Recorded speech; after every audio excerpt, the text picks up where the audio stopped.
فعلا وزير فاشل حرفيا، امتلأ في مؤسسته الفساد، وهو بيتنمر على المصريين بطريقة غير مقبولة.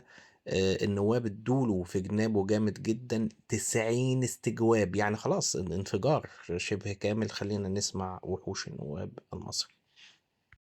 معالي الوزير في مداخلة هاتفية قريبا قال بتهكم: أنا بعتذر للناس جامد. وأنا بقول لك يا معالي الوزير، اعتذارك مرفوض جامد.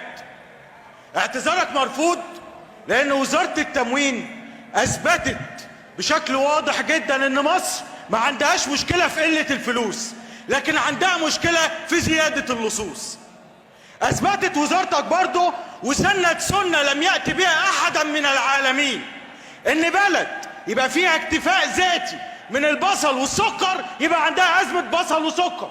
اعتذارك مرفوض لأن وزارتك أصبحت وزارة المعاشات باقتدار. كل الناس اللي بتطلع على المعاشات بيتبدلها سنوات، وكل الكوادر الوسيطة ما عندهاش أي فرصة إنها تترقى وتكبر. هذه البلد نصها بيقبض الحد الأدنى للأجور 4000 جنيه. أقل فرد النهاردة عشان ياكل عايز 50 جنيه في اليوم. يعني لو أسرة عايزة 200 جنيه، يعني عايزة 6000 جنيه في الشهر، ده أكل، لا كهرباء ولا مية ولا سكن ولا بنزين. أنا بقول لك يا معالي الوزير، خد ال 4000 جنيه وعيش نفسك أسبوع زي المواطن عايشه.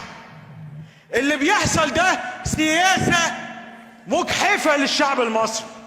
ليس مقبولا ان احنا نخير الشعب المصري ما بين انك لا تبقى جعان وفقير، لا تمد ايدك وتمشي غلط وتبقى حرامي. لا، في خيار ثالث، انكم تورونا عرض كتافكم.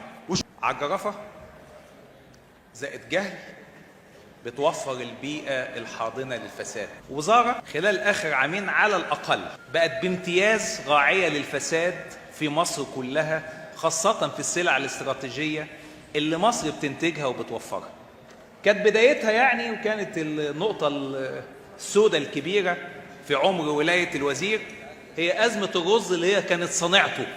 بلد بتنتج 4 مليون طن بتستهلك 3.3، تضاعف فيها واختفى الرز، والوزير يقف عاجز.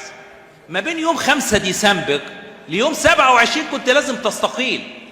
لما الرقابة الإدارية، ما تستعجبش، انت نائب وكنت سياسي وبقيت وزير، لما وزارتك يتوجه لها ضربتين من الرقابة الإدارية، أحمد مهدي مستشارك للرقابة والتوزيع، لما الرقابة تقبض عليه وشبكة معاه داخل الوزارة، لازم تعلن مسؤوليتك السياسية وكنت تستقيل.